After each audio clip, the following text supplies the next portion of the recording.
ঈদকে সামনে রেখে ক্রেতাদের পদচারণায় মুখরিত হয়ে উঠেছে মার্কেট শপিং মলগুলো। সব শ্রেণী পেশার মানুষের আনাগোনায় জমে উঠতে শুরু করেছে ঈদ বাজার।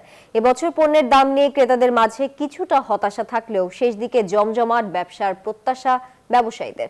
ঈদ আনন্দ নির্বিঘ্ন করতে নিরাপত্তা বাড়ানোর কথা জানিয়েছে প্রশাসন। প্রতিনিধিদের পাঠানো তথ্য ও চিত্রে ডেস্ক রিপোর্ট।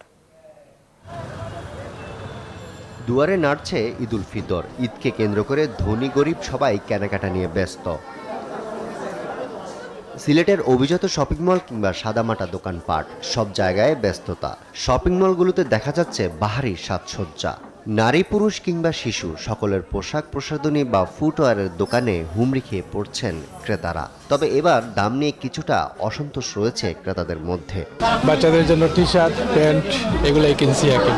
বাজেটের মধ্যে তো কিনতে হবে, কারণ ঈদে তো শুধু নিজেরা কিনি না, সবাইকে গিফটও করতে হয়।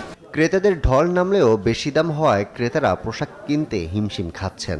তবে বাকি দিনগুলোতে বেচাকেনা আরও বাড়বে আশা করছেন বিক্রেতারা। যেই সময়গুলো আছে আমাদের আরও বেশি ফুটফল হবে, এমনকি বেচাকেনা অবস্থা খুব ভালো হবে।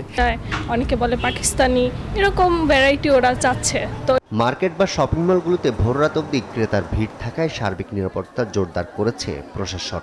প্রতিটা থানা এলাকাতে হুন্ডা মোবাইল আমরা বের করেছি।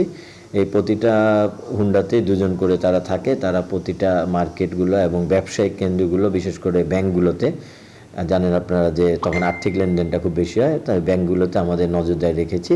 দেশের সার্বিক পরিস্থিতির কারণে গত বছর ঈদ বাজার আশানুরূপ না হলেও এবার সেটি পুষিয়ে নেওয়ার আশা বিক্রেতাদের। Desk report, news 24।